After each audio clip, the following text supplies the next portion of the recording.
Ni Raturala and a radio Bulan Duavata, San Francisco. Me Kochi Kenda Watamai.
Mulla pinaka turanga kena maramanda vikinda wakiti ko na matanga ni singa bugarowa yanda indai nonda bata ni sibito kango na tini kandua na 5 miniti da vikinda wakiti ko na matanga bu binaka bibi rungo esuba da mga binaka da mga tiko na rakin ni toson rakin ni songo da beta tiko na muani malawa bihira na kanda era rongo tiko ngo na wale bunan dua bata tiko mai Santa Rosa mai California binaga wale bunan dua bata tiko mai mataga ni kue sengai mataga ni kue biti sibitongo rina vai na ono na miniti mai Santa Rosa mai California. Pina ka lebu na dua bata tiko mai ni sama tiko mai bata bayan rat ko ene be balen ni bula. Bula pina ka na buka rongo tiko mai na Kalambu housing. Abe tamai maraya ke tinai maraya. Raung bula pina ka na be watini. Pina ka buka lebu na sama tiko mai ene singa na noa. Kena be singa be tarabi na loma ni madongo. Gone matai tiko ni madawa ni nonda bata en radio bulan dua bata. San Francisco, kena ka live and nui taka ni na tosa pina ka songo. Edo tiko ndona songo ngo mai na bosai, ra songo tiko ni kina na bida na singa sawa tina biwe kani. Na nona tiko na tuira ra lebu. En songo vina ka sarere ado tiko ngo ena wali lotu na lotu ni vei tumbe vei rau o epironi wata ke na nona raluwe.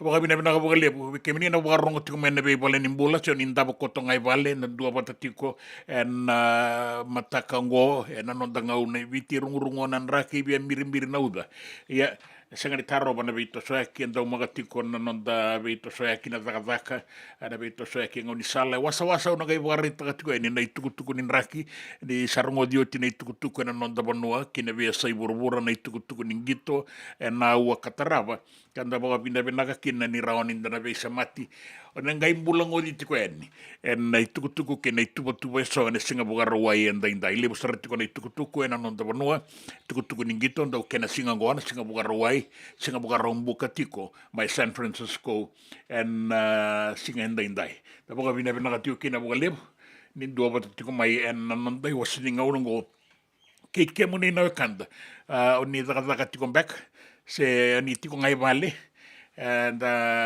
bukan do tokai vale ni sawti na daga ni do na malawa ke muni na kanda le singai bugaro le te bu daga na mataka ndai do na sere mbali ke muni ke kenda ke na do bata tiko mai na nonda bata na mataka ndai na kenra itala no na bunda oira na bunda.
E senga dina ni kara rawa na daka waka kekiwa.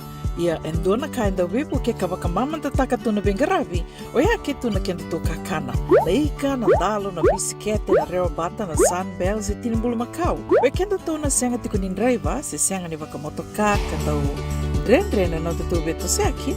Erto satu wakarau na Divine Pacific Food Mart mai Sacramento merto talaveani na nong ni boli-boli. Rawa sara. We tartarangayani na taliboni diwa dua ono toluwa diwa ono saibarua merto bakarotaka katalada mai na nong ni boli-boli ena kena ngona totolo tua. Divine Pacific Food Mart, Vitorua Diwawalu Franklin Boulevard, Sacramento, California. Namba di taliboni diwa dua ono toluwa diwa ono saibarua. Erto ngarap talangan ni kena lewa sumburi ani na nomu yaya mai na nonor to stoa kena nomu mate ni katumba. Nungu chisu nungu badua. Dorongote na vima mani ono kina vitu ene kawani bugululu we kema dawe California. We mani rua ene kawi kina tolu ene singalewu ni lotilewu we kema dawe viti. E warotaka na New Methodist Christian Fellowship USA. Rongote ene radio mbulando vata San Francisco me kauti kenda vata mai. JJ's Food Shack. E tiku kethi kina na kakana boka biti me pakana kokonda. Lobo benga ni ngai kani doi tu na bundi nan dalos e tabioka. Na kakana boka malangi me pakana steak baka eloka kena coleslaw. Wee! Na karitoa sa wadha badina na kani kana. Kaya tiku talanga na nono to specials ena loma ni mga dawa. Daw tamba ena Facebook. Na doi ni tiwa ya na bani manray pai kaya na bunga tali. Go na JJ's Food Shack. View Valley mo Billy Jade Street, Santa Rosa, California. Karotal nga nito dili mo yang may Santa Rosa, may ato sarani kinavato. Giritirto sana kinavitu sa mabitu tolo dio tolo dundu al limon. JJ's Food Shack, Santa Rosa, California. Nononda JJ's bata-bata, Food Shack. kay City Veni Rotorala.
Ongon ay rongo may bala ni Songo and a radio bulando vata San Francisco.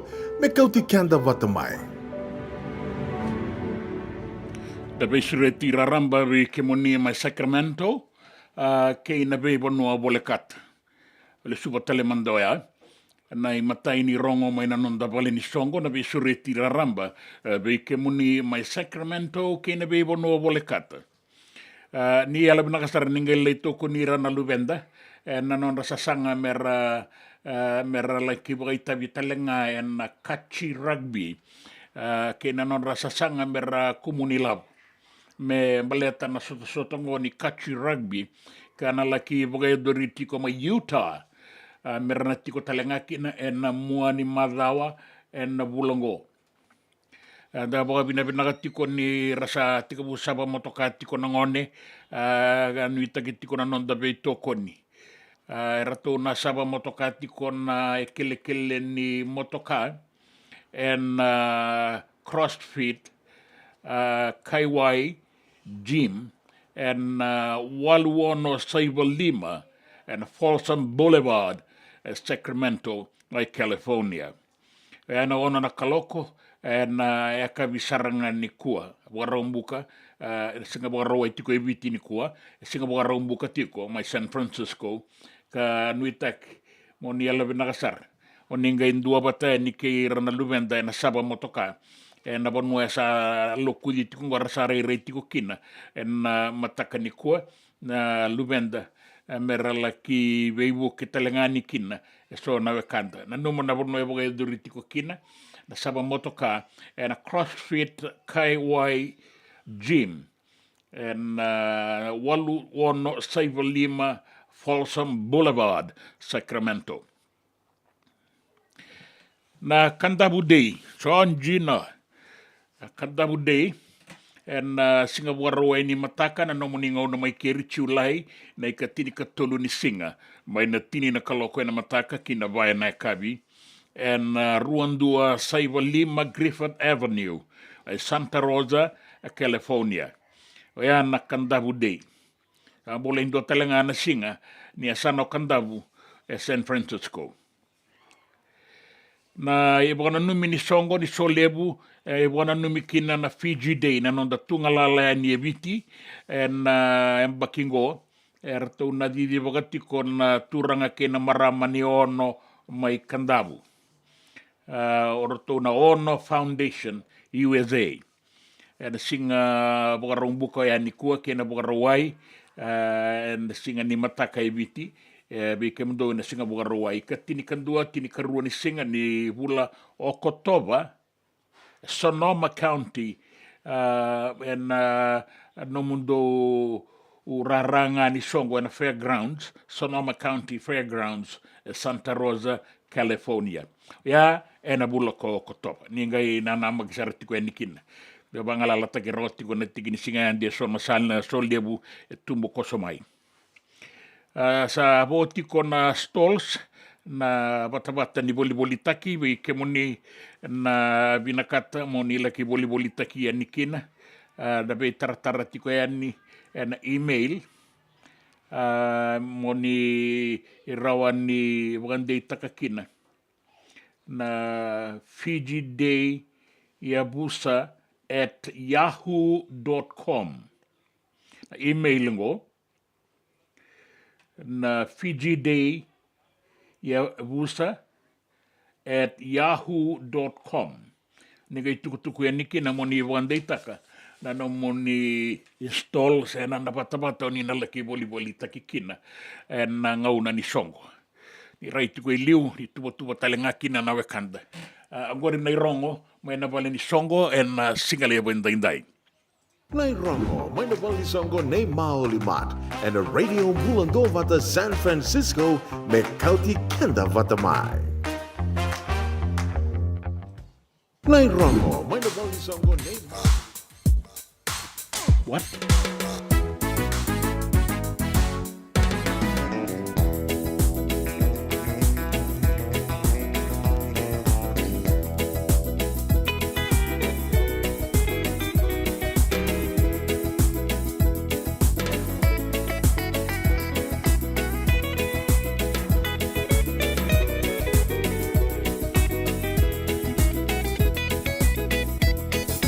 Sana vakarau mesakele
Me volia back in do nungu life insurance policy? Nakakil ni tutana katil kabitu ni kostita na 2022 o sangir takasarabiri ni tauna. Kabi ngaya kila maga ngaya salah ko mana check. Sengat tali ni impera, sengat sarangan impera palilai. In time sarang amai. So ang kali warga tala tunda warga. Kubertungko. Au saya lo bengo kamu binasa. Iyo, o yasar nga na buna, he rau sara, sa tiko na pepa se senga, bula binaka se tobi mate, kambani duan nga kana soma mena claim na lom ni rosa nga bulu kavana ua keada na lenga, nisa yambaki roa tina policy. Text mai kina wasa eva walu va dua, tolu walu lima ena kena ituku matai lalai, o ya na wasa eva walu va dua, tolu walu lima. Doyan Robina kana maraman na ita. Do samba di ba kusa iwe. Yandra na ita. Kita sili katalaw mande na Orange Lounge. Maleka. Warasan ba di kata-kata pinakasartunga toboy siyang pambakaw. Ngay way dala tu kinambat. Koe serengan kori. Sono ngono santa pinakat serengan na kenta kakana. Di na to zoko. Kaya kitusan ng berata ni baga singalebu, kitusan ng gali baga kabi ngaya ni kina. Na Orange Lounge, katalaw baga singalebu siya baga kabi, baraw tayo ito baga manggosang gay totokan na buno ni kana. May namenta to ito niti, kanay baga singalebu siya baga kabi, may baka na baga sakera, na sui, ikatabu teke, roro baga lolo, kaya na vida tale. Giraraw mo kila na menu ni singoya, na Orange Lounge, tolo-tolong dua, Orange Street, Santa Rosa. And dua tala na tamang ni Garabi ni Divine Group of Companies. Dola man na wala kaloka na mataka, kina wala kaloka anambongi moniti kina singatambo na Orange Lounge. Tolo-tolong dua, Orange Street, Santa Rosa. Dan rembeka nang wala ni kibal nilo tinabuko ni oso-oso pakadadaka. Sendrak-ndrak kita beka na itos-tos nimbula, kuha nilenga sinuingaw-gawa. Nana magimay kina programo waro taki. May veratao na New Methodist Christian Fellowship USA, Nongu Chisu, Nongu Banua. Rungod na bima manyon na kabini bugululu bay Kemando ay California, bima maninduwa na singilewu ni Lotulewu bay Kemando ay Biti, and a radio bulando wata San Francisco, may kauti kanta wata mai. Dan rembeka nang wala ni kibali. Sitiweni raturala.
Ia marika ngata ke iratona nona ilaolao me nambua e sa rimba. Ausanga ni tauru wawe nagatiko na itukutuku ni raki sabangan jota ki tuku ani e na ngai rongo di na tini karua na kaloko e na singalewu en daindai lima na kaloko e na nema mingau na ke California e Santa Rosa ki ke muni nandua wata tiko mai e na singalewu en daindai. Na rai e kabiti ko i ke mami e singa lebu tiko mai viti na ngaunango ni sa o ti toka na be mama ni tini kandua wo e ruasanga bulu kapitu na miniti me da tambete ni na ngauna ni rongo i tukutuko waga yanra tiko ni wo endua na marama na ga bole wo ke muni na sa tukutuko tiko mai bula bena turanga ni we ndua bata tiko mai na bono ni borongo tiko mai kina Santa Rosa California ta borongo tiko ngani ke do tale na maramo tina itukai bia bokan bula tiko yani we ke muni na kanda na borongo da sar ni bula benaka marama tau met kameli ni yandra tonne ni rua ya dola bena kai nongu pinaka bole puna baka nui pinaka ni singa ni kua kalunga tatiko na itapi ang karabi tanga saukuru dola bina na baka rongo no main lendu esa e na roro ni kua na baka lepu na pinga karabi alipate na itini dalai na besi pinaka baka lepu na besi mati tiko mai ke imbu na bola baka nui pinaka tuyani ng karabi itapi na singa ni kua baka telenga kina ikeri ana ratu vili yan rabina tukunitingo mai bunin dawa mai tabiuni no itaka ni sandonu ya ratwili na pono borong tu mai kina ki mai baka no ni bina tali tunga ni we ke muni pet na sau dola binari gi binandu baka lebu na pingwarabi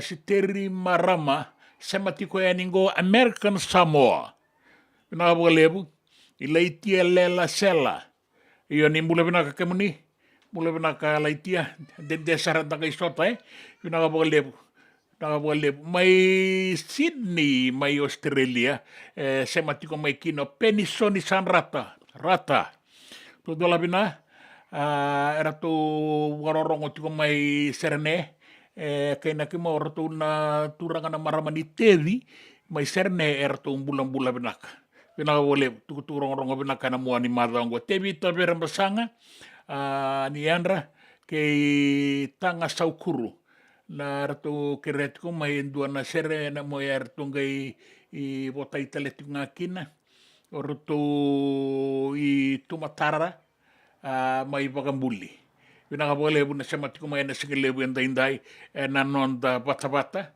kanu ita kini da maro tagatiko na sota na Singapura ruai endai na nonda ngauna ibiti memba undua talengani kina na sere da sabotai bagararamba ke sartiko na be maro ta kina ibatangi ke na sere ani na nonda pano ibiti iwasini ngaunango ni nonda bata sere kataraba sere makawa toka rato langata indua ni lao na bonga ke viti re baka boi na serene manu koro bula artu alanga liu na Southern Brothers ni o tinga na ila kola lesu mai malea na tin kadi wali masanga bulu bada isa na nuku bula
Ia nei tala noa ki sabu-sabu, nui taki ni tali taki tiko mai Kalambu, na Kalambu Housing, wakarorongo tiko mai kino tamai maraia, ke tinai maraia, pinaka walebu na sema tiko mai, na singelebu indai, na nonda bata ni sabo tokongo e tini kawalu na miniti me tini karua, bono ni mitalenga kino milia kere diriki wai noke.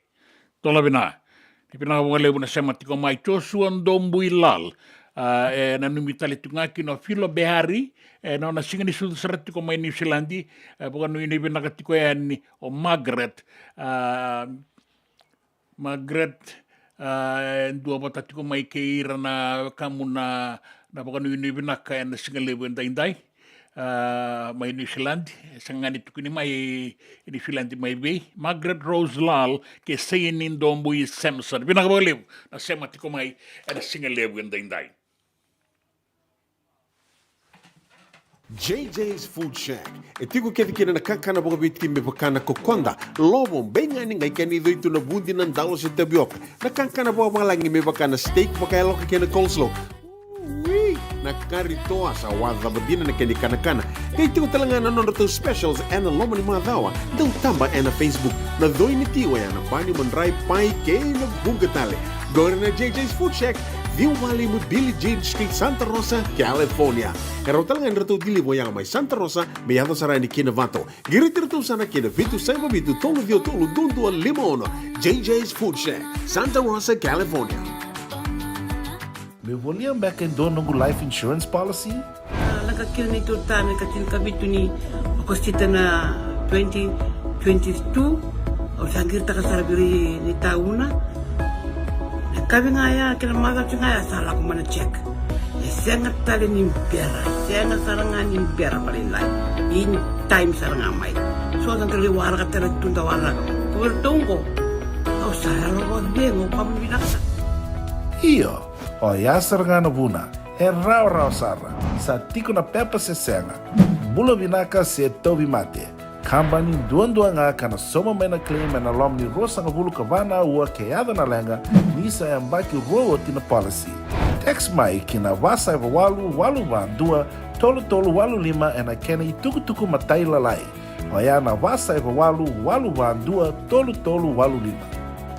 Doyan Robina kana maraman na ita. Do samba di ba kusa iwe. Yandra na ita. Kita sili katalaw mande na Orange Lounge. Maleka. Warasan ba di kata-kata pinakasartunga toboy siyang pambakaw.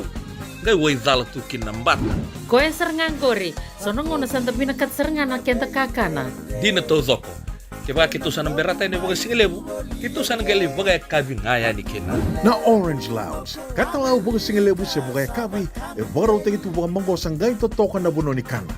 May namenda to with ti, kanay baga singelebu siya bugay kabi, may baka na baga sekera, na sui, ikatabu teke, roro baga lolo, kaya na vida tale. Giraraw mo kila na menu ni singoya, na Orange Lounge, tolo-tolong dua, Orange Street, Santa Rosa. En dua tala na taman ni Vingarabi ni Divine Group of Companies. Dola na wala kaloka na mataka, kina wala kaloka anambongi moniti kina singatambo na Orange Lounge. Tolo-tolo dua, Orange Street, Santa Rosa. Nanonda bata-bata ki City Veni Raturola.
Te waka wina pinaka tuka ni waka wina wike muni na wakanda. So sanga isa matiko mai na mataka ni kua. Waka wina pinaka mela ia lutu na mbiau. Bula pinaka Aran Moma. Tola pina rigi.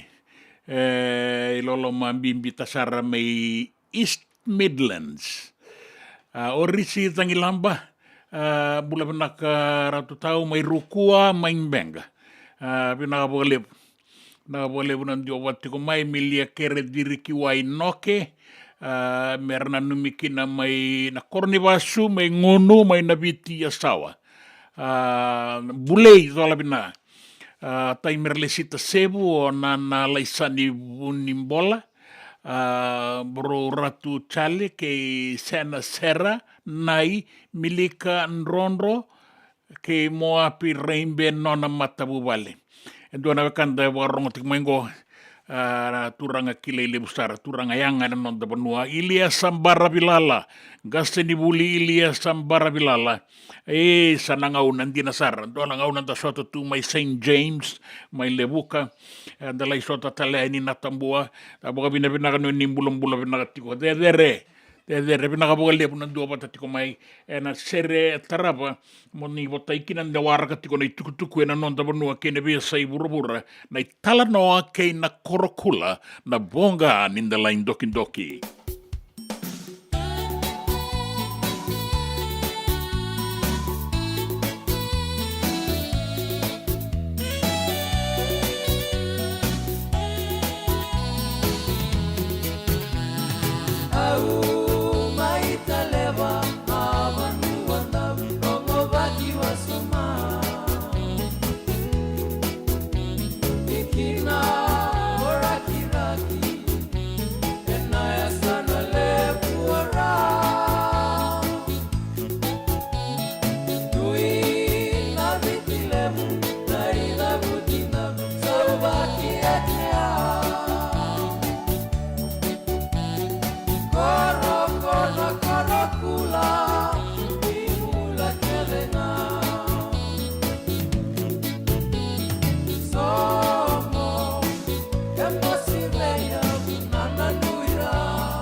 Sota, sota, mita mata.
Songombula.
Isabula vinaka, ngone tukutuku na nonda banua. Rawa ko yan na station ninyo visa ivalelebu, rua na ngone buli rau yang bakitini kalima, ni kunebe rau na wainganga ni bebo mateni taki. Rau sa ko yan ni mero laki tarongi, en station ninyo visa mai valelebu, kan ibuke-buke ni komisioner, li vaindriu, ne rasaba kata taruh tiko na visa rasaba ngangai tiko na lewe rua na ngone bulingo kune beirau na methamphetamine se ice rasala ki baka tarungian ni na station ni visa kaya liwa indriu ni binaka menta sayan raba na itumbu-tumbu na veka yang baletira na lubenta sangan itabi ni korni buli sangan ni non rato itabi na visa se endua tanitale o kenda menta sayan ravira na luvenda en na veka yang baleta na non rambula baka bimbi en bangangai ni wainganga ni be baka mateni taki keba ka sa tiko veira na ngone na we ni mateni be baka mateni taki baka ngo kene reira ni sa tiko saratalenga mai vale kara sa reira baka yang atakatiko en duana bose na baka edori na non tabanua mera tiko kina na itini ni ngoli na Pasifika kena be bonua bole kata dua tiko na isongo-songongo na Western Central Pacific Fisheries Commission ne karua sanga bulu kandua ni non rambose mena mai bagai do riebiti la betila ke mai na baka samango en Bebosaki embaleta na itu-tuba bagai labo ni non matani tu national budget ka bagarita kina na minista buau ni bekau kay nangoli alitia mbay ni valu ni ranatiko na non tabanua elewe 5 sanga bulu na mata bura-bura pagambimbi na Pasifika mera na may sota isuba bebagay dorikina na betalanoa kina Bebosaki embaleta na tuna na non tabanua kay na Pasifika sabotai bitu nan rau basanga bulu kabana undolu dio nan rau tini kawalu nan dola membaleta na dagadaga ningoli na non tabanua ngome tokonir na yan rabatiko na non da ingoli me kakua nang goli baga be Italia na non tabanua sa tiko na kena songo kilani bibu ke taletiko ngaki na matai bolu wai na enrabi non da wasa na kena maroro ina non da sasalu menta baga yang atakanga ebiti ini ratiko ngai na non da wasa ia sana yang rabitiko na tikinango ka bagarita kan maramana minista o alitia mbai ni walu ni sapanganga do takitiko na dagadaka ni enrabaki na non da be imbarabi ituku tale so be sai bura-bura bagarita kitiko maikina ni sa Daum Makassar na beka embasika bose ni North Atlantic Treaty Organizations dam dina ni basika kina so na saka kali utakatiko na presidente ni matani tu Amerike da sabi mo sa gitakatiko sa kilay raramba tiko ibura-bura na lenga sa taratiko na presidente may Amerike sarere yang baki 8 kan 2 tiko na turang ngo via tutale na binding-dingi na bulan November kina imbale-mbale keba kaya mani rawata na indame-dambe mengwale taleani kina White House may Washington DC naga imbiuta tiko may wangandua ni oti taleba na baki sana baki 8 kawono kina ninda tiko nga may mereke bagareita ki may ninduanan raw 5 na milyoni na lewe ni vanua mereke sa tarairtiko na kata-kata na kata-kata be tumbuya kitikongo na be vanua so na deba kay na ra ni vanua mereke sa solitiko ni kina na iboro bira na lewe ni vanua ni sa tiko sa redake na kata-kata karandono magatiko mai kia na ngaunango karani boga tumbulenga na waka tumbu kama kana lebu na waka dalakai rao ni ado kina. A solitiko ya ni na i waka ro e na tambana ni raki mai San Francisco me baleta na katakata sa taraira tikongo e vunga na leo ni vanua mai kia. Ka sa lebu kina na maboa, ka nuita kini rao ni ramaro roi kina na leo ni vanua ke ira na lalai, mai na katakata sa taratiko na vanua raramba, e na deva kei na ra, kei mereke. Mai California, e kaina kini adova saratiko na duanan rau ka tini na degrees na Fahrenheit. Ngoa sa via tautou wata, ke na isau-sau, ka se toka e na tini ka dio rua sanga vulu ka ba, e na isau-sau nduan due dake, ni wakatangin ngende ni katakata mai mereke. E tiko en dua ni adova na tini ka dio rua sanga vulu ka ba, dua tale na matangali katakata wakaongo, e ambikana vanua e na embaki rua na undolu tini ka tolu. I ongo, sanga imba diado taletiko e na kenra maliwa. E na Concord Airport mai California, e adova saratiko na duanan rau kabitu na degrees. E asa via tiko sarai na duana i wakatangin ngende dake. Mai Santa Rosa Airport, mai California, duanan rau kaon na degree. Ya na kene yala e dake. Rasanganga rau ni tiko kina, ta wakai lesi-lesi wakamatan itu, kei ranandau wengaravi. Kina tuku-tuku ninggito, ratou sa waka rau tiko kona nonta tau rawou, na timi leo e abitu, na sota-sota ni wura-wura na Olympic Games, me ratula ki tango makakina, na metali koula, e rua sa anreta o ti maioviti, e nange sota-sota ngo. E na madao ka tumaine ka rua sanga bulu kalima ni singa, sa na sota kina nanon da timi ni viti, ke na timi ni Uruguay, e na sota-sota waka tombu, taraba na timi ni US Eagles, na timi ni Mereke, wata ke rato na itau ke ni rara na timi ni Varanise, na ioti ni sota waka tombu, mai Varanise. O tira sananga i ngole vaya na ituva-tuva, e baleta na quarter finala, na semi-finala, ke na finala, kana numi, ni tiko kina o viti, sanga walenga ni adoma na finala, e na nreta tale mai en dua na koula. Rasana biuta tiko ni en moani madaongo na da dorobo da ungito lewe tini kalima, na Fiji Water Flying Fijians, merto sa ngole ani ki San Diego, mai mereke erto le ki waraka kina, na timi ni New Zealandi, na madao katumai. Rambula-bula binaka na dorobo, ka nanumi ni nandua na sota binaka. Erto na wakarita ki kenda waka binaka mai San Diego, en sota kena timi nganga ni New Zealandi na All Blacks.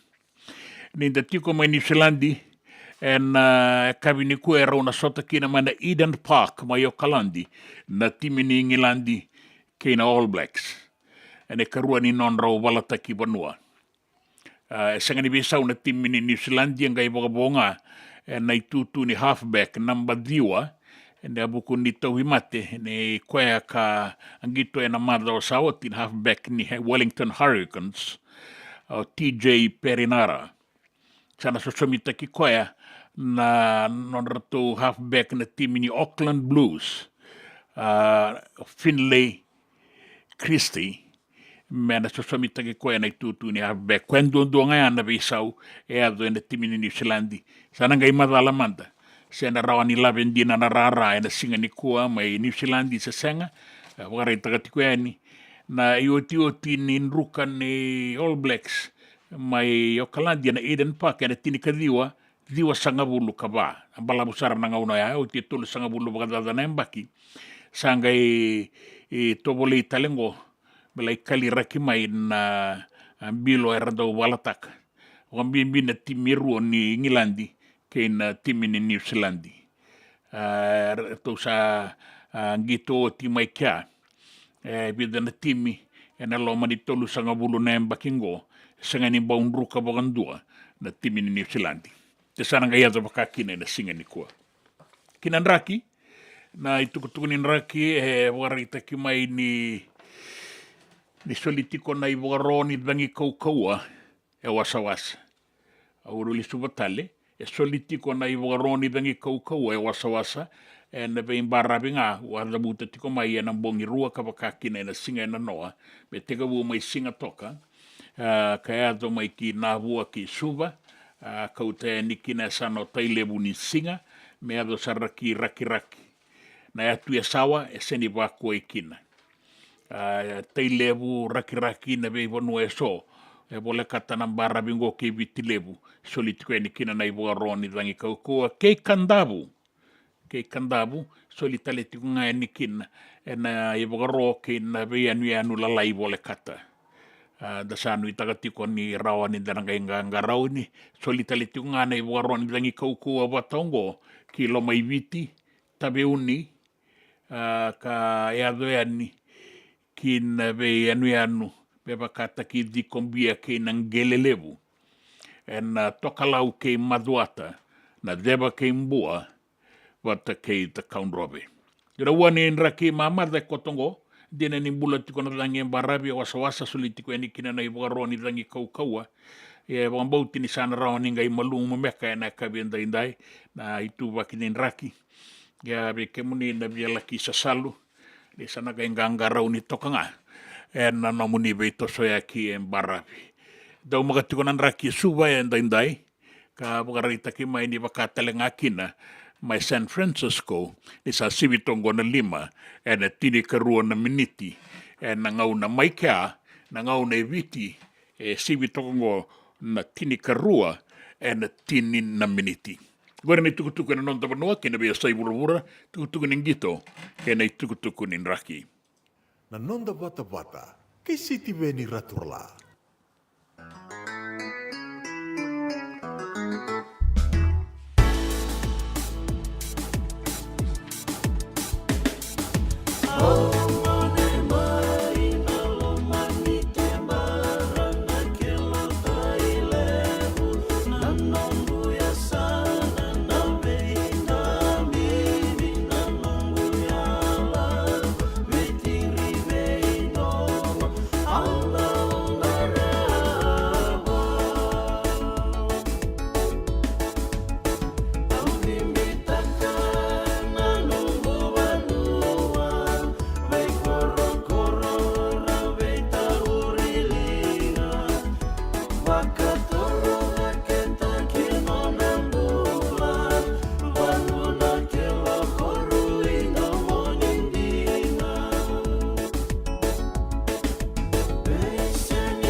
me voliam back in do nungu life insurance policy?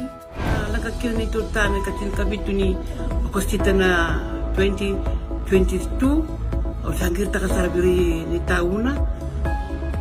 Kabi ngaya kila maga ngaya salah ko mana check. Sengat tali ni impera, sengat sarangan impera palilai. In time sarang amai.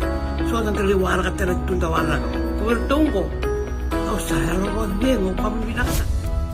Iyo, o yasar nga na buna, rao sara, sa tiko na pepa sesenga, bulo binaka se tobi mate, kambani duan nga kana soma mena claim na lom ni rosa nga bulu kavana ua keada na lenga, nisa yang baki rowo tina policy. Text mai kina wasa eva walu dua, tolu walu lima ena kena tuku matai lalai. Hoya na wasa eva walu dua, tolu walu lima. Doyan Robina kana maraman na ita. Do samba di ba kusa iwe. Yandra na ita. Kita sili katalaw Monday na Orange Lounge. Maleka. Gorsan ba di kata-kata pinakasartunga toboy, simpang bakau. Gay way dala tu kinambat. Koe serengan kori. Sono ngono santa pinakat serengan na kenta kakana. Di na to zoko. Kaya kita sana berata ini bagai singlebu. Kita sana gali bagai kabi ngaya ni kena. Na Orange Lounge, katalaw baga singalebu siya baga kabi, baraw tayo ito baga manggosang gay totokan na buno ni kana. May namenta to ito niti, kanay baga singalebu siya baga kabi, may baka na baga sakera, na sui, ikatabu teke, roro baga lolo, kay na vida tale. Giraraw mo kila na menu ni singoya, na Orange Lounge, tolo-tolong dua, Orange Street, Santa Rosa. Yung dua tala na tamang ni Grabe ni Divine Group of Companies. Dola may na wala kaloka na mataka, kina wala kaloka anambongi moniti kina singatambo na Orange Lounge. Tolo-tolong dua, Orange Street, Santa Rosa. Nungu chisu nungu banua. Dorongode na vima maniono kina vitu ene kabuni bugululu we kemada we California. We mamani ruane kabi kina tolu ene singalewu ni lotilewu we kemando we viti. Ewarotaka na New Methodist Christian Fellowship, USA. Rogode na Radio Bulando Vata San Francisco, me Kauti Kenda Vatamai. Nanonda bata-bata ki City Veni Raturola.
Ena dumaratu na Rosiloa, na serebuka taumbale na liwala borowa ini varasa wanga buka ni namaka. Ke buka taumbale na liwa borowa ini siliwa wanga buka ni merika. Pina boleh puna dua bata tiku mai na sikali buendai bulare sikeli ikanin ronro na parata isuni mai sabu-sabu na numa. Na parata isibuni mai sabu-sabu mbula vinaka luse leweni lobo alohas from Honolulu mai Hawaii e para malamba da kau rusa dola vina rigi dia terna dola vina sala nanda nai bilawasa ni boga dola vina tiku mai na singali wenda indai dola vina mai Queensland mai Australia te da silo bula vina katuranga tau na suka ni vanua na dolasi. Ai awa. Paulia si I kanivere malo ambula bata ke Taniela Kavoka, Taniela Raboka, mai na ulu watu samambula. Raborongo tunga na sangata I suba e roni ratavola, goe walubei e suba re adu tu kina sona songo se ravinga raviti kombangani se to suti kona daka ve raibunga Ana Maria Bakani venga rabiti ko ani se masarati ko mai Wellington na koroturanga ke New Zealandia na singalebu endai to suti ko ngauna na nonda bonua sa sibitoko gon na tidikarua na rua sanga bul kababe mana miniti sibitoka na 5 en rua sanga bul kababe mana miniti mai San Francisco en radio bulan 2 batango na nonda bata e na sere katarava e diriboli e ratona o bula.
sema diambe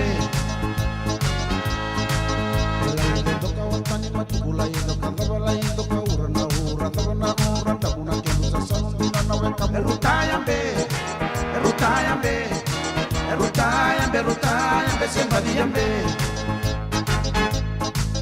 Esoko wasa onemia esoko tuwa kayeli esoko wakabine esoko wakauna esoko wakasara tuwi kome Erutayambe sema diambe Laite indalo taba laite indalo ina butule unandalo taba nandalo matuana kemusa salundina melutu ya Erutayambe sema diambe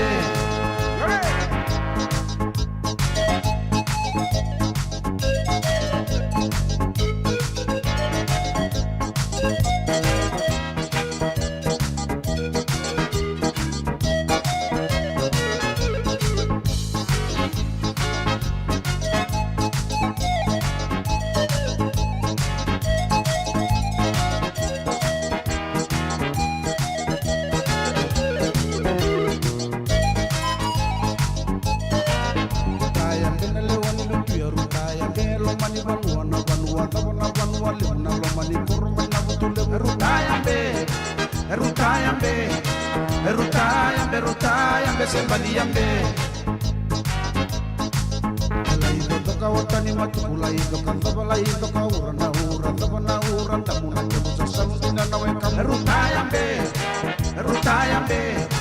Erutayambe sema diambe Esoko wasa olemia esoko tuwa kaliali esoko wakabida esoko wakauna esoko wakasara tuwi komo Erutayambe sema diambe Laite indalo taba legu laite indalo ina butule unandalo taba nandalo matuana kemusa salundina malutu ya Erutayambe sema diambe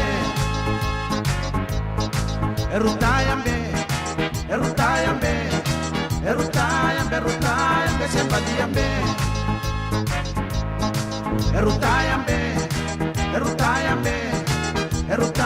Erutayambe sema diambe JJ's Food Shack. E tigo ke dikina na kankana boga bitki me bakana kokonda. Lobo benga ni ngai kani doito na bundi na ndalo se tabioka. Na kankana boga malangi me bakana steak baka elo ke na coleslaw. Wee! Na karitoa sa wadha badina na kani kana. Kay tigo talanga na nono specials and lomo ni madawa. Dau tamba na Facebook. Na doi ni tiwa ya na bani mandrai pai ke na bungatale. Gore na JJ's Food Shack. Viu Valley mo Billy Jean Street, Santa Rosa, California. Karo talagang rato dili mo yang may Santa Rosa, may ato sarani kinavato. Giritirto sana kinavitu sa mabitu tolo dio tolo dundo limono. JJ's Food Shack, Santa Rosa, California. Me voliam back in doon ng life insurance policy? Nakakil na ito tayo, katil kami ito ni Akostita na 2022. O sagir ta kasarabiri ni tauna. Kami ngaya kila mada ngaya salah ko mana check. Sengat tali ni pera, sengat sarangan ni pera palilai. In time sarangan mai. So ang kali warga tala tunda warga. Ko tunggo. O sahalo ko dengo pambinaksa. Iyo, o yasar nga na buna, raw sara, sa tiko na pepa sesenga, bulo binaka se tobi mate, kambani duan nga kana soma may na claim na lom ni rosa nga bulu kabana ua kayada na lenga, nisa yang baki rowo tina policy. Text mai kina wasa walu ba dua, tolu walu lima ena kena ituku matai lalai. Hoya na wasa walu ba dua, tolu walu lima. Doyan Robina ka naman raman na ita. Do samba di ba kusa-kusa iwe? Yandra na ita. Kita sili katalaw mande na Orange Lounge. Maleka. Warasan ba di kata-kata pinagasarto nga toboy, simpang bakaw. Ngay way dala tu kinambata. Koe serengan kori, sono ngono santa pinakat serengan na kenta kakana. Di na to zoko.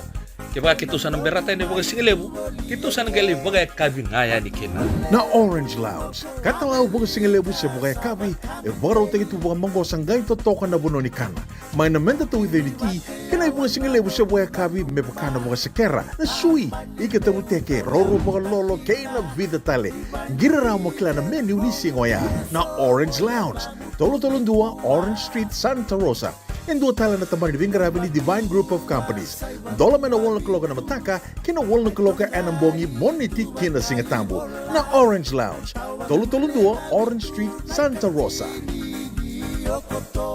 Na nonda vata kei siti veni rotorala.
Sere nei langani rombu kawanga kila ni ibu ke kina bogli busara ngasini buli Elias sambara lala ratu tau bula binaga na boga rongo tiko mayan singili wende indai o yau sureti tiko endo na bisureti ata mai yau me ula komanda ni reida na non ratu longan imbaingan ni endo na bitamani ratu ka kita sa ting baingan ningo tiko busara nga na madongo te mandana baingan ni ngai muri na tumbua o tina ngai te nambele kita sa banggar tingo na tambanin bele me ngai mai te talenga baleta ni sarungo di tikongo en radio bulan dua bata me kima misa te wat kunet ko ni na ni te en na bidana singa sauti ni sa lebuti ko na bitalano ni sau ni kakana na market ko na kakana raun na kakana ndina umani na numaki na me dabule bimanda sona sinikau santa umakan sinikau ni rebinaka mboi binaka rendo buka tau tanikina na marama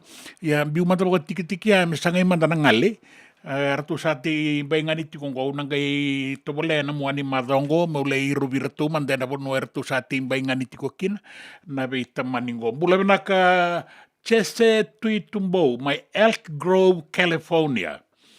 Kalau ngata tiko na rongo, do na wekanda tikongo ratu pedeli na nobo. Na turanga na tui tabuki. Na puno apa turanga na dolase. Ya, sati ko sarama merke. Tau, bula benak. Benak boleh una bina numiti kumena singa lebu ni kuah.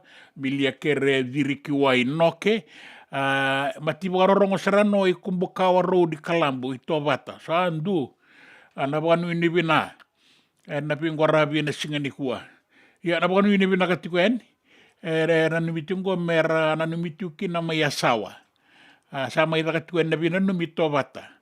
Ia da bawa binaka binaka tiko mai ndo na sere senga ni tiko go be mataka mek kena ni tu ni mataka ya na singa moniti se singa tu city no moni singa moniti San Francisco ena ga rongo dikina na sere ndo binaka tiko mai ya sawa me do ba New Zimba o seru matakibiwa arnaandra binaka ba lebu nan do ba tiko mai en singa lebu ndai samisoni matarungu mbula si aratu ye na wale mbula si gabi arunga miau na bogoro rongo tiko mai en ndo tiko na tale tiko ngau bunindawa mai tabeuni ono ntakan sandonu ya ngondo na ya sabanto mbula ngo Semi Jane Riso malo nangarabi tabi iyo binaka malo tale ngayani apete naitini mai na pato California lolo mayani iyo salolo matale tungai ngai sota ngai madawa lo petit ranrabu ngona tuirara na turanga na tuirara lebu bagadengu ni tambata ko suba tuirara ti ko na duana pal ni lotu na tambata ka talenga suba mai sebesi oratu lo petit ranrabu dola binasaka iya dola bina na boleh buna dua patati ko mai na CBC Methodist Church bina boleh buna bingarapi dau magati ko na bingarapi mai keri bina boleh sara tuirara urongo to ni ko mai tonga matensinga abo bina boleh ni rawani da mai sota na bata ngora non da bata na singa lebu indai and radio bulan dua bata San Francisco kauti kenda bata mai.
Senga dina ni kara rawa na daka kekiva.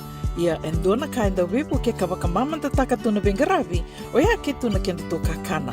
Leika na dalo na bisikete na reo bata na sunbells e tinimbulu makau. We kenda tona senga tikunin driver se senga ni waka motoka kandau dren na tutu beto seki. Erto satu wakarau na Divine Pacific Food Mart mai Sacramento merto taladayani na nung ni boli-boli. Rawa sara. We tartar ngayani na taliboni diwa dua ono toluwa diwa ono saivarua merto bakarotaka katalada mai na nung ni boli-boli ena kena gona totolo tua. Divine Pacific Food Mart, Biturua Diwawalu Franklin Boulevard, Sacramento, California. Namba di telefoni ono toluwa diwa ono saivarua. Erto ngarap talanga ni kena lewa suburi ani nanomu yaya. Mai na nondo stoa kena nomu mati ni katumba. Dendram beka nangola ni kibal ni lo tero buku ni oso pakadadaka. Sendra kita beka na tos nimbula. Ko ni lenga sinu ingaw-gawa. Nana magi mai kina programo warotaki. Mai vera tau na New Methodist Christian Fellowship USA. Nongu chisu, nongu banua. Rongo na bima maniona na kabini buku lulu bei Kemando California. Bima mani dua na singilewu ni lotu lewu bei Kemando biti. And a radio bulando wata San Francisco. Me kauti kanda wata mai. JJ's Food Shack. E tiku kena na kakana boka bitki me pakana kokonda. Lobong benga ni ngai kani doitu na bundi nan dalo si tapioca. Na kakana boka malangi me pakana steak pakai loka kena coleslaw. Wee! Na karitoa sa wada badina na kani kana. Kay tiku talanga na nono specials and the lomo ni madawa. Dau tamba and Facebook. Na doi ni tiwa ya na bani mandrai pai kay na bugatale. Gora na JJ's Food Shack. Viu Valley mo Billie Jean Street, Santa Rosa, California. Pero talagang rito dili mo yang may Santa Rosa, may ato sa rani kinavato. Girit-rito sana kinavitu sa mabitu tolo vio tolo dundu al limono. JJ's Food Shack, Santa Rosa, California. Nanonda wata-wata kay sitiweni raturala.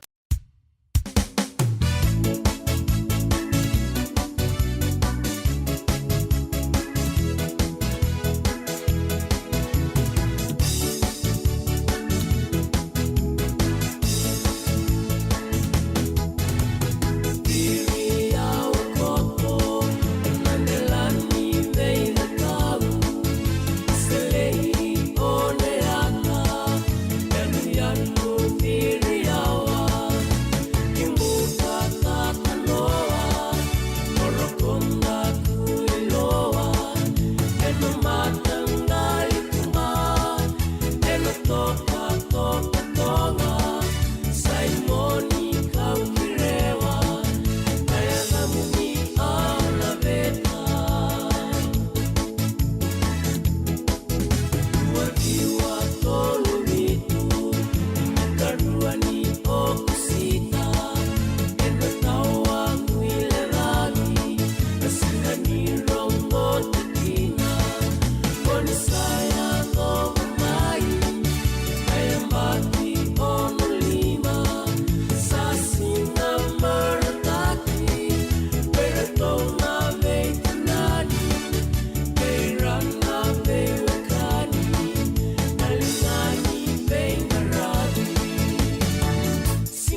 Pinakabukalebo nandomon rato na matay lawa-lawa, indalay na kula-kula, pinakabukalebo na semat kumayan na singalebo. Hindi wala ka tiko nang tangaw na rong itukutukuin ng doon na kaloko. En singalebo ni kuwa bakaraway, en nonda ngaunan ni bata-bata, gwana nonda bata-bata, pinakabukalebo sara na tuirara lebu may Sevesi Methodist Church, pinakabukalebo sara. Na lopeti ranrabu. Sabi ko ini binakatiko yan na bubale, ni bula binaka na tuirara. Kaya narandini tuirara, bula binaka na bubale. Do tiko yan ngo rebeuto. Sabi ko ini binakatiko yan na itabi ang karabi na singa ni kuwa. Kaya rana kandar samba di siya mamengo bili may na singan rungu. Pinakabagalebu na bing karabi na yalondina, pinakatalang abagalebu na bing nanumiti ko may. Tanyela tabua, bula binaka binakabukalebo na bakarorong tiko may na singalebu inday may barabi nanronga korolebu barabi nanronga Roni Kangi tararigi na dola kalau ngata ko tunita biya baka binamuniat tanyala tabua bula binaka na bakarorong tiko may korolebu barabi nanronga ni kalau ngata tiko kalau ngata taletiko nga na bingarabi api saiboa karna dola bina ni bula binaka mata vani toka bula binaka bukalebo na sema tiko mai totoka na linga muni ni yalo tiko nga mai na singalebu indai o malakai rasoba bukalebo na bingarabi bukalebo tau kaya na kini makare binaka tiko mai nan domo en radio bulan dua bata may nanonda banua lomani. Bukarorong tiko ni Mount Isa. Sibia tiko eke na batambata. Ia may mereke sa sibia na kata-kata. Ni kalungata tiko na bingarabi tiko may Mount Isa na dolo ki Queensland. May Australia ki Saifox bunikuta. Dolongali. Sema tiko ni ngo serene. Pinabalibun jina na barongkat mga kingop to na serme ko tikanda ni kinang dua na kaloko mo ni botay kina ni kalungata. Masese Masae masese Tabako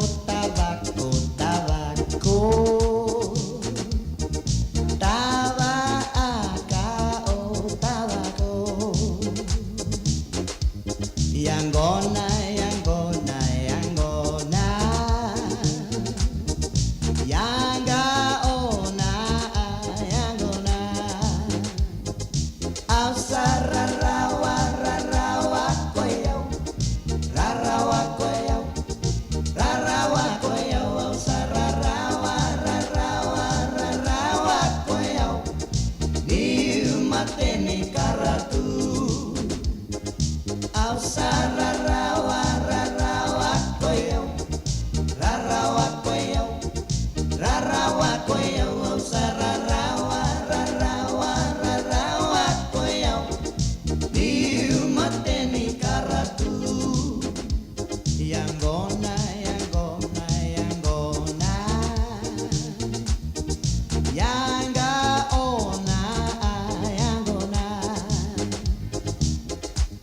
Tabaco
Sambula Vinaka, na tukutuku na nonda vanua, rau sa kawia ni kina station ni visa ile rua na ngone vuli rau yang bakitini kalima.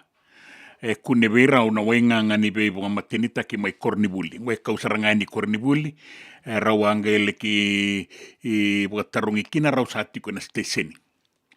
Rau yang bakitini kalima na ngone vuli ngo, ka rau laki bukatarungi ni tiko beirau na wainganga, kaya dana na methamphetamine.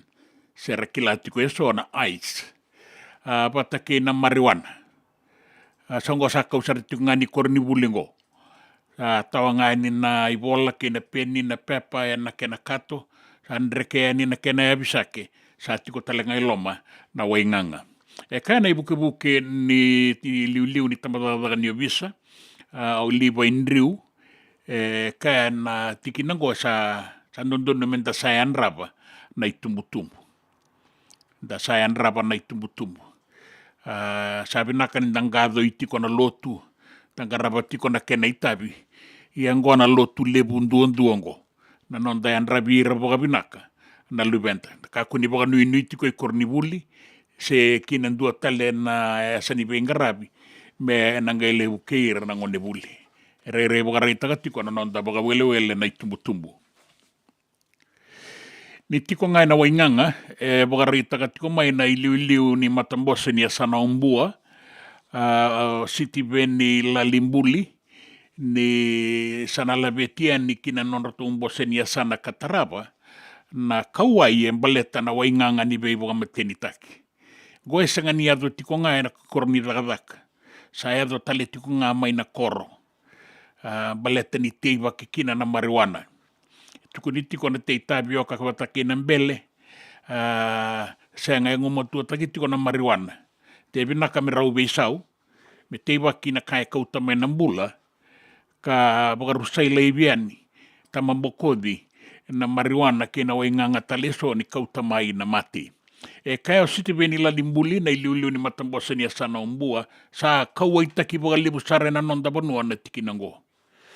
Sa nga wala nga ni kawaitaki, medaka, dua na itubutuba mendangaraba me rawa ni wakao mboko taikin sa lebu na pono rongo tiukin na bitala no ana bosse na bibo saki ia bibo saki tiko nganda senserida tiko na batukana me rawa ni da bogarita kana nonda kawai en buku ni wainganga di bibo matenitaki ena biasa ibura kaina kin sa tiko saredake ena sona pono mai merke na iwaga rau ni kata-kata.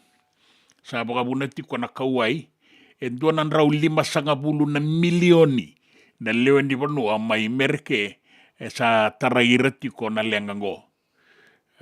Na kata-kata sa tiko sa reaningo may na mid-south na deba kay merke kabaka kina ra. Era baga rita katiko meso na no abiyaw ike ni sa libusar na kata-kata. Dua tani sarna kena ibu katangin dengan dengo. Nanumi ni anga kebaka enda yan raba na bisa unin raki ke na kata-kata sati kung goy non tabuno na rawa-rawa sarakina na kama ka rawa-rawa talengakina di bagalengai so na bengarabi na nonda itiko-tiko. May California, may Utah, may California ke Yukia. Bagarita kini sa tiko sa nanduan raw katini na degrees Fahrenheit na ibaga raw ni kata-kata. Bakakin na raili subinga ni nraki kaya na matangali kata-kata bagaungo asaya do timanda may Concord Airport may California yado basar nanduan raw kabitu na degree na rona undo lukandua may Santa Rosa Airport may California, boleh kata na bono enda tiko ya nikinango, doon raw kaono na degree. Doon raw kaono na degree. Kena ibo raw eliu, na yado doon idake. Saya doon raw kandua na degree. Yang go sa Sibia, sa to sa sarreka to sa ranikidake. Napa Airport may California, doon raw karuan na degree. Na ruan undo lukandua. Ya sanu ita kiti ko nga nanon tanggangaron na buku ni nraki kay na kata-kata Sibia sa tikong goe na nonta banua. Te tukutuku ni ngito. Sanga i bongango e vida na singa. Sa te kabuti ko ng ngito ni bura-bura na Olympics. Sanga i bongango e vida na singa. Mera tau lande niki na nanonta tangane ni ngito leo e habitu. E na rarani rakabi mai Parisi mai warani se. E na sota ni Olympics. Mera tau laki tango makakina na metali koula e rua. E rato Andre mai e na rua na sota be tarabi saoti. E rato mula benaka na daura wou. Matai nona tau ngito e rato na sota kina ne karua sanga bulu kalima ni singa na madao katumai. Kina timi ni Uruguay. Taraba na timi ni US Eagles. Wata ke rato ni tau ke ni rara ni katuni ni sota baka tumbu. Ni o tiwasa nangai madalakina na tuba ni quarter finala semifinala kanu itakitiko ni rato saya zaba na finala nonda dorobo sala saratelanga meratu nan reta tali maikina indua na metali koula yo yana lewe abitu be rato na lewe tini kalima sa toso tiko yani ngoki mereke na nonda timi ni rakabi na Fiji Water Flying Fijians merato laki waraka kina na timi ni New Zealand na All Blacks mai San Diego, merato na sota kina e na madawa ka tumai. Ia e na numini ndona be indres tungani bulu vina kanangele ki ado ya niki kea. Ia na timi ni All Blacks, e rato na sota ke na timi ni Ngilandi na kavienda indai, mai Eden Park mai Okalandi. Me sangai me boroki kina na isau-sau sa laiva koto kina na timi ni New Zealand, sa awa tia tulu sanga bulu baka dadana embaki. E sini se baunruka bakandua, e na rarango na Eden Park mai Okalandi. Na yo tini ngauna e anruka kina na tini kadiwa dio sanga bulu ka ba. Me adawa tiko ni kua sa sibia tiko na tolu sanga bulu na embaki. Erna numa kineso ni sana rawa ni laveta o Ingilandi na rara. Yo ya sana baundo toka na veitala novenak. Kina itukutuku ni nraki.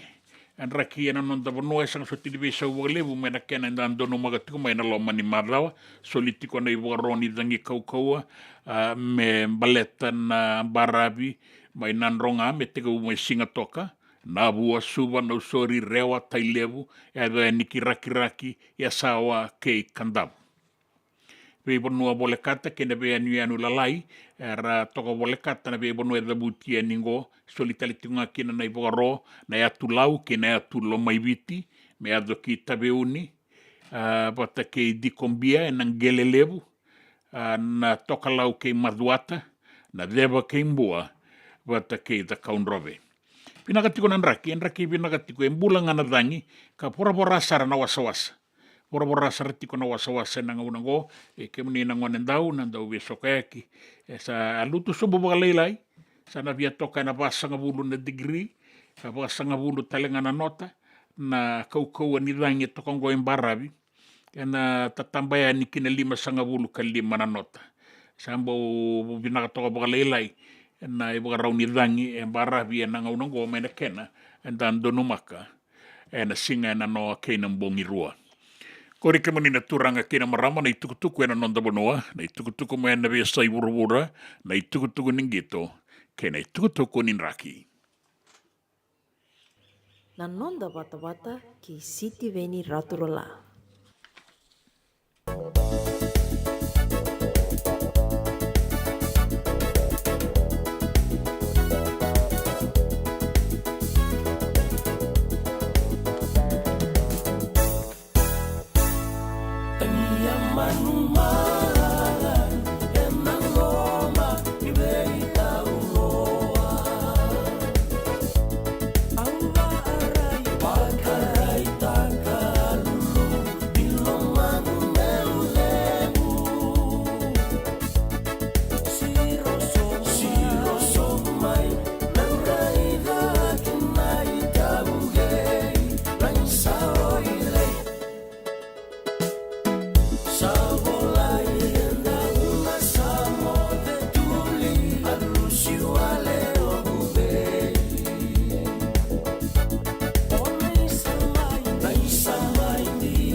JJ's Food Shack.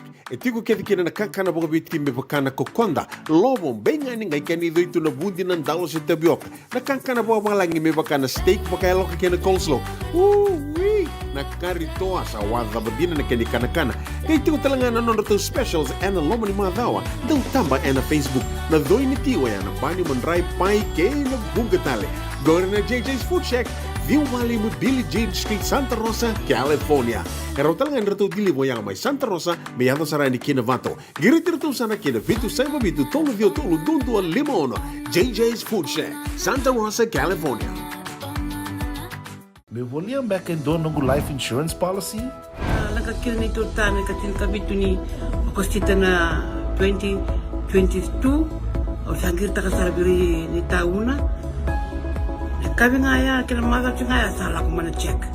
Sengat tali ni biara, sengat sarangan ni biara paling lain. In time sarangan mai. So dan kali warga tera tunda warga. Ko tunggu. Kau saya lo bengo kamu binasa. Iyo, o ya sargana buna, e rau sara, sa tiko na pepa se senga. Bula binaka se tobi mate. Kambani duan nga kana soma mena claim na lom ni rosa nga bulu kabana ua keada na lenga nisa yang baki rowo tina policy. Text mai kina wasa eva walu van dua tolu walu lima ena kena tuku matai lalai. Hoya na wasa eva walu van dua tolu walu lima. E senga dina ni kara rawa na daka waka keki ba. Ia endona kainda wipu ke kawaka mamanta taka tuna bengaravi o ia ke tuna kenda to kakana. Leika na dalo na bisikete na reo bata na sunbells e tinimbulu makau. We kenda to na senga tiko nindraiva se senga ni waka motoka katau dren na to beto seki. Erto satu wakarau na Divine Pacific Food Mart mai Sacramento merto talaveani na nung ni boli. Rawa sara. We tartarngayani na taliboni diwan dua ono toluva diwa ono saivarua merto bakarotaka katalada mai na nung ni boli ena kena ngona to tolo tua. Divine Pacific Food Mart, Viturua Diwawalu Franklin Boulevard, Sacramento, California. Namba di taliboni diwan dua ono toluva diwa ono saivarua. Erto ngarap talangan ni kena lebo suburi ani nanomu yaya. Mai na nondo to stoa kena nomu mate ni katumba. Na nonda bata-bata, kay City Veni Raturla.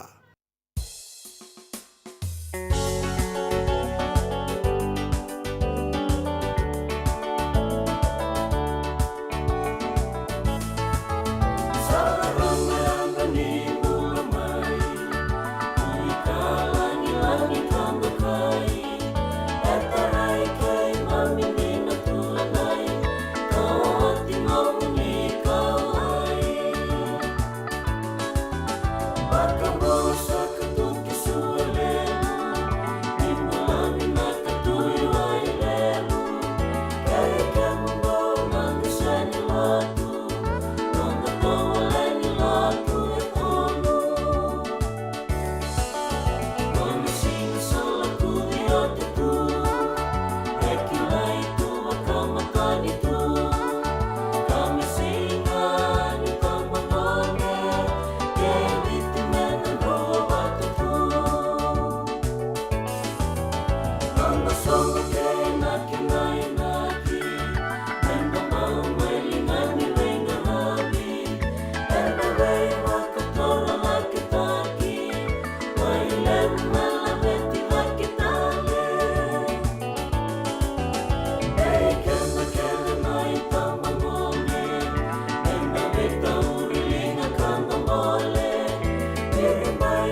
Ongon ay rongo may bala ni Songo and a radio ang bulando wata San Francisco. Mekauti kanda watamay. Nabisure tiraramba ve kemuni na Wakanda, mai Sacramento, nabe bonua volekata, moni elabe nakaningele toko rira na luvenda, era nangito e na kachi rugby, ki na non rasasanga ni komuni lavo membaleta na ilako ni sotongo na kachi rugby, na bagay doriti ko mai Utah, na mua ni bulango Julai. Sa lagora tiungo na kena komuni lavo rala isaba motokati ko nangone, ertu na saba motokati ko na kele ni motoka na CrossFit Railway Gym. And a CrossFit Railway Gym and Waluono Saivalima, Colson Boulevard, my Sacramento, California. And ono nakaloko e nekabi sarangan ni kua, nekabi ni warong buka mai keri, sana tiga buti ko kina na non rada kanangone. Ni alabi nakaningai beto ko ni kina. Ya ke saya wana lako e nakoro, weke mundio na Wakanda ndo salit wito ko ni mandangani, en singa buka rawa ingo, ni mataka, ena nomuni ngau na mai keri, na Kandavu Day. Kandavu Day. Na singa buka rawai na ikatini katolu ni singa, na tini na kaloko ena mataka, kinavana kaloko ena kavi, mai na Ruan 257 Griffith Avenue, Santa Rosa, California. Sa dende na lau manakoro. Sa tiko nga mai keri sabo kaya dorian ni kina. The Fiji Day, ruan ang dolo ruas nga bulkaba, kena sole buerto udidi bakatali tiko nga naturanga kena marama ni Ono Kandavu, na Ono Foundation USA. Kaya na singa bukarumbuka na bukarawai, na bula saro ko to bango sa tukuni rongo tikweni ke raw ni soya ni nasasalu may imbulia nandang makasar bula na naturang na tuing bulia na buga doriti ko na songogo katini kandua kine katini karua ni Okotoba Sonoma County Fairgrounds my Santa Rosa, California. Na kene yutuoti sevoti ko na stall sevoti ko na stol me rawa ni sau makapakai binaka kena totolonga na kena binakai mo nilai sau ma rawa ni kina ni bagandeta ka mendua na nomu ni stol ni boli taki rawa na soldebu sa rawa talenga na makala ve taratarea ni kina email ngo Fiji Dayavusa na fontlalai at yahoo.com. Mo nila ki register kina kebaka o ni via bagayang ataka en dua na tebeli mo ni boli taki kina kinisau vitu ng raw ng $.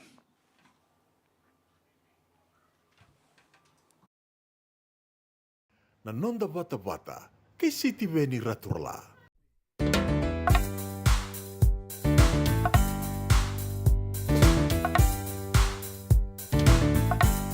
Loma ni bongi meron songo bata buiran ng onera ba asolo aana undi mango lava daruta ni mata alay mera beitau anda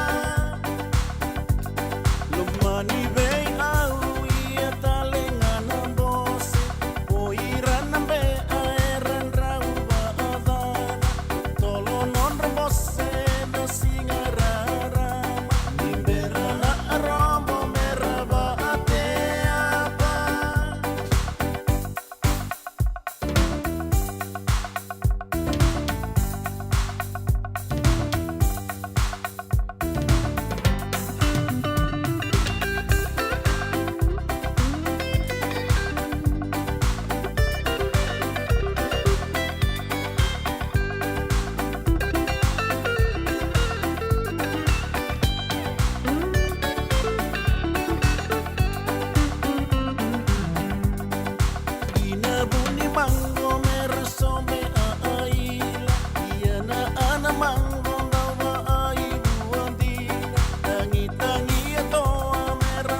sengani nambe nei dei na ukalele nei dei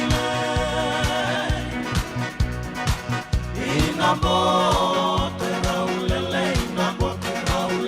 ina bote o elitio sabo erau ina bote raulele ina bote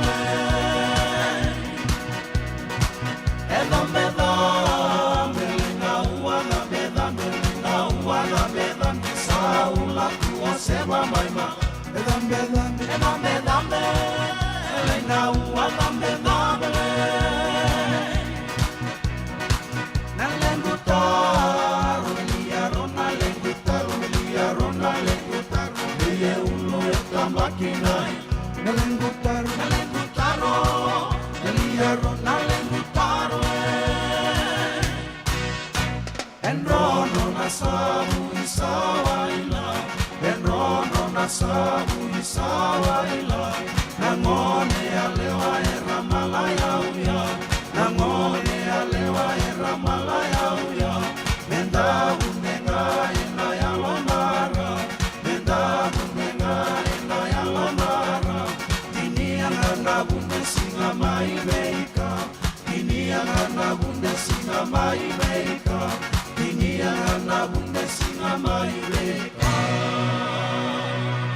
E senga dina ni kara rawa na dhaka waka kekiwa. Ia endona kainda wipu ke kawaka mamanta taka tuna bengaravi o ia ke tuna kenda tō kakana. Leika na dalo na bisikete na reo bata na sunbells e tinimbulu makau. O kenda tō na senga tiku ni nreiva se senga ni waka motoka kandau Drena no te tō beto seaki. Erto sa tu wakarau na Divine Pacific Food Mart mai Sacramento merto talaveani na nung ni voli. Rawa sara. We tartarangayani na taliboni diwa 21 saivarua merto wakarotaka katalada mai na nung ni voli ena kenagona totolo tuatua. Divine Pacific Food Mart, Viturua Viwawalu Franklin Boulevard, Sacramento, California. Namba di taliboni Viwan21 saivarua. Erto ngarapatalangan ikanale wakasuburi ani nanomu yaya. Mai na nonderto stoa kina nomu mate ni katumba. Nungu chisu nungu banua. Dorongo de na vima maniono kina vitu ene kawni bugululu be kemudawe California. Wei mamani rua ene kawi kina tolu ene singalewu ni lotilewu wei kemudawe viti. E warotaka na New Methodist Christian Fellowship USA. Rongode ene radio mbulando vata San Francisco me kauti kenda vatamai. JJ's Food Shack. E tiku kena na kakana boka bitki me pakana kokonda. Lobo benga ni ngai kani doitu na bundi nan dalo se tapioca. Na kakana boka malangi me pakana steak pakaya loka kena coleslaw. Wee! Na karitoa sa wadha badina na kani kana. Kay tiku talanga na nono specials and lomo ni madawa. Dau tamba na Facebook. Na doi ni tiwa ya na bani mandrai pai ke na bungatale. Gore na JJ's Food Shack. Viu Valley mo Billie Jean Street, Santa Rosa, California. Karo talangan rito dilibo yang may Santa Rosa, may yato sarani kinavato. Giritirito sana kinavitu sa ibabitu tolo dio tolo dundu al limono. JJ's Food Shack, Santa Rosa, California. Nanonda vata kei siti veni rotorala.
Ia sa talan ronronongu iso so monirongo e atu ni kapole mai le chulo na lengu wini wo. Ue, au sa mai lenga no sili le chapole mai le chulo au kerea. Menga i sema wata na sote na wini wo.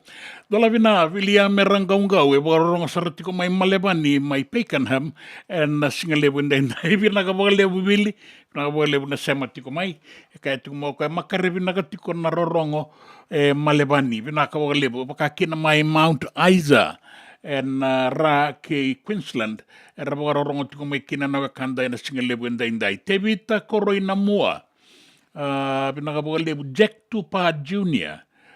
Simone Wadoke Doke atu na istala lauwaki binakabogalebu na nomni sema tiko mai bata ke rato o Sai Fox mai Buni Kuta binakabogalebu na nomundo dua bata tiko mai binakabogalebu Raumbula binakan raumbula binaka singalebu ndai ndambe tiko yani na linga ni kaloko na nonda ngau na viti boy rosanga bulu karua merua boy tini kalima na miniti merua na bogalele kan tuku na nonda bonu sa keni yo tindan leida baraga tiko yani na rua na kaloko na singalebu ndai da veto saiki se botiko na ngauna da serron to so bogalele na tetei ngabi bogalele ile sutale mai dola ngali sema tu yani ngo serene binakabogalebu Iba no ni sema tiko mai kina kan dua bata tiko en nonda i wasin ningau nango na nonda bata en radio bulan dua bata San Francisco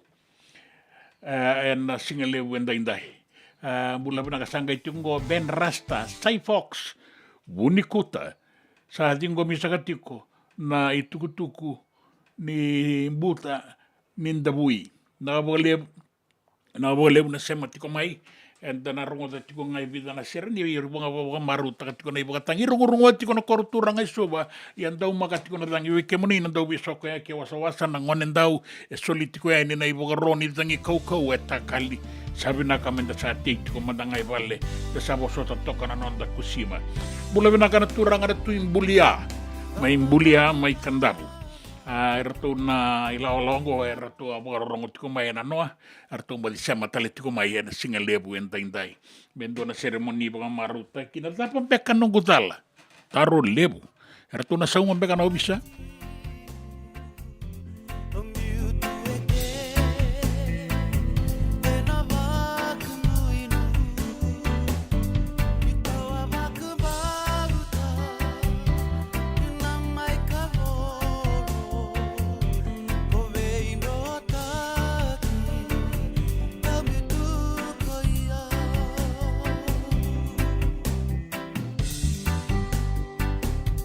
Anda wakana nu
Nei tukutuku na non da vanua.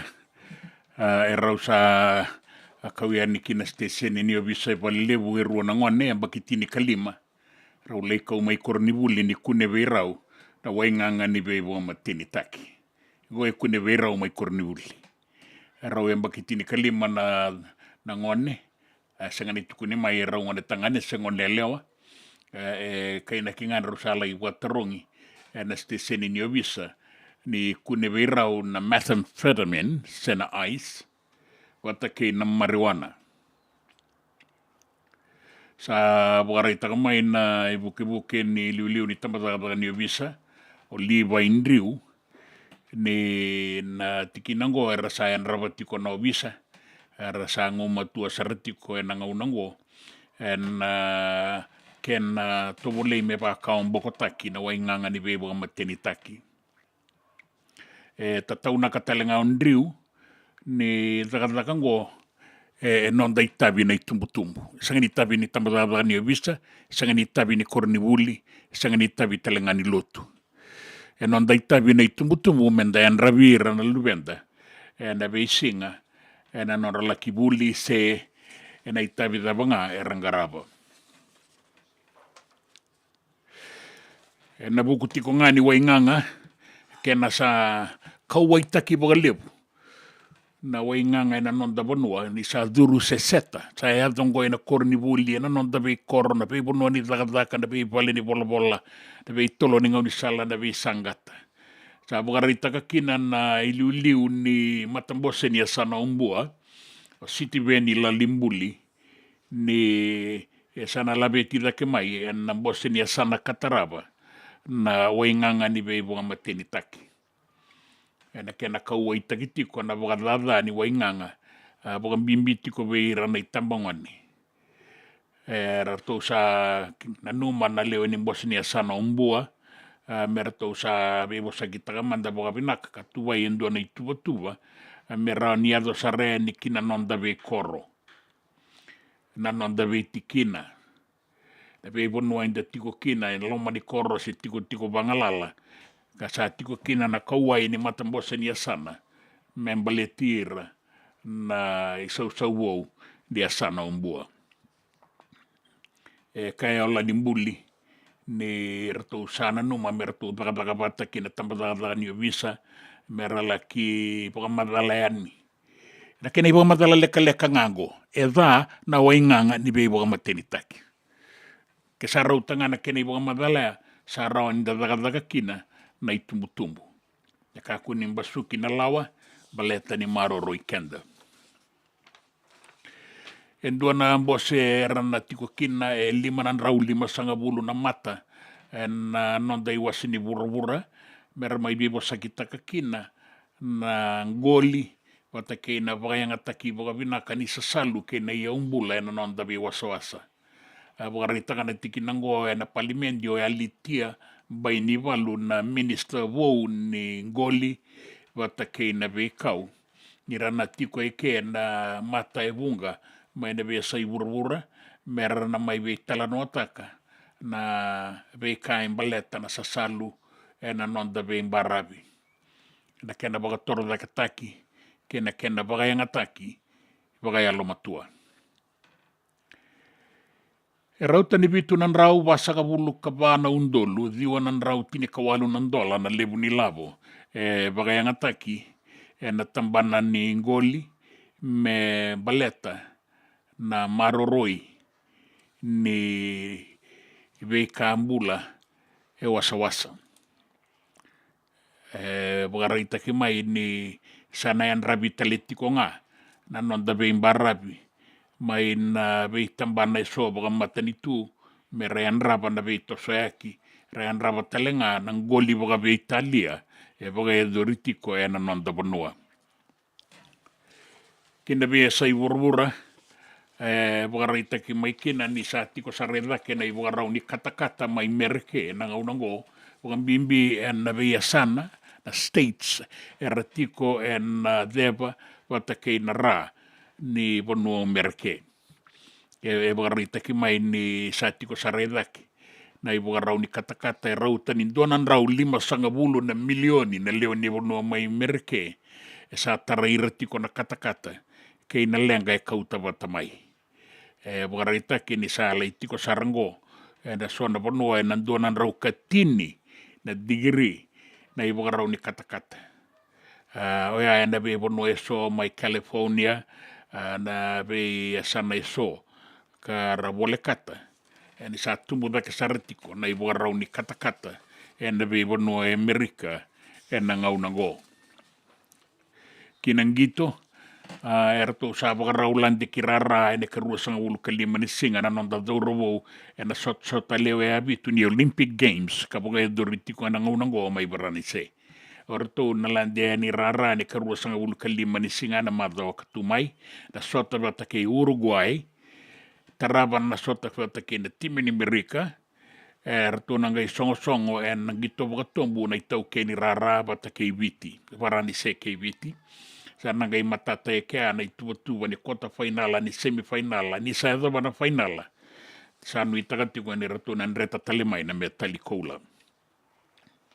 Era sa toso ki mereke na dhourawou na anonda timi tini kalima na Fiji Water Flying Fijians merato laki waraka maikina na timi ni New Zealandi era tona sota e na madao maingo. Rambula vinaka na dhourawou sanga na iulumbale sanga na maboa sanga na tauwi mate era sana laki waraka toka mai na timi ni All Blacks e na madao katumai mai Santiago. Ia mai o kalandi ni Zealandi na kavine ko era na dalindikina na timi ni Engilandi vata kina All Blacks ne karua ni non rawalata ki vanua. Sanga ni besau na timi ni New Zealandi ngai bonga na tutu ni halfback e na voku ni maboa ni TJ Perenara sana visomita ki ni kina na halfback ni Auckland Blues me na tutu vaka halfback of Finlay Christie. Na yanga na besau e bogadori kena bo iranga rangi to na madro sao ti mai Dunedin eran laki bola ta ke bonua tele mai Eden Park na rara kaina kini koroni valu ni rakabi mai New Zealandi sayamba ki tolu sanga vulu bradata ka senga ni wanru kai rawana timi ni New Zealandi mai Eden Park me tega bu mai tini kadio sanga vulu kava na isau ya era tona laibi e boroka na dhourawou na itau ke ni Rossi mai bola tangani mera tau labeta na rara mai Okalandi me sa kautalenga ni kina kin bola tangani ke mani na turanga kina marama nan rakian non da bono e solitiko e ni kina na ibogaroni dangi kaukaua e na toka lau deba ni via ni anu lelebu e biti lebu tika bua mai nan ronga kauta sare ni kina bua e suba na ustori e ade ni kitai lebu raki kina ya tuya sawa baka kina mai kandabu mai bonua lebu e na udu ni potu e na toka lau kei maduata e adu tiko e ni ki na sana umbua baka kina o da kaunrove kina kena e anu lalai mai tabeuni nangele lebu wata kei dikombia e sueli tiko e ni kina na iwaroni dengin kaukau e na tatamba tiko kina 5 ka 5 na nota na toka lau deba embarabi e na ngau na sarangango e na non tava nuai biti. Sana genga rauni kina na ngone dau, ke moni na dau we soka aki. Pole ka tiko na ngau na menda na vi tala kina, sa bau vina ka bole we ke moni vina ka bole vina dua bata tiko mai. Ben Rasta vina ka bole na no moni dua bata tiko mai ke ira na kanda so. Era sa bau rita ka tiko mai na non ra marau ni rawa ninda sema titiko e na mbula vinaka. En radio mbula dua bata. Me kauti kenda bata mai San Francisco. Na nonda bata, kei siti veni raturla.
Kira usara baga modeni ke tale ya singile wende inda ibina ga bole buno ni sema tikumai na iwa sininga unango au nanuma me o wakambula sana baga mo tele tungani we epelim bote na kandabu bula bina gatau warorongo tiko ya ni na tu masela na nonda wasa pasifika na singile wende indai ke kemuni na wakanda oni sema tikumai bina ga baga lebusara bina ga baga lebuna no munindu abatamai no itakinindu na muani madha binaka endana tambeta endana bula binaka kantana le sumai kantana marauta kana be kainda garaba na singa indai ia gorogorotai kina na lewe tolu bakalo mai da ke kira usata tau ke me azo bana nonda sota ya na ngauna kataraba ya na madha wa katumai di Samode.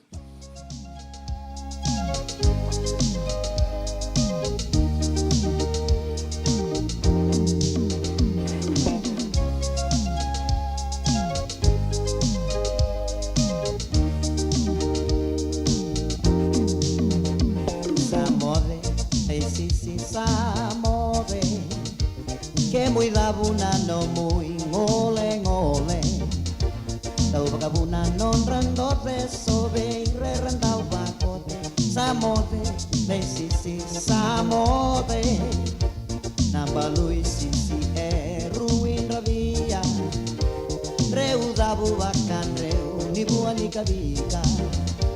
Nindau kala tuna singa sisi ngori ke muy na mundina. Samode le sisi samode, samode le sisi samode, que muy da buna no muy ole ole, tau baka buna non rando de sobe y re randau bakote. Samode le sisi samode.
Nanda Vata Vata ki City Veni Raturala and a radio Mbulan Dua Vata, San Francisco.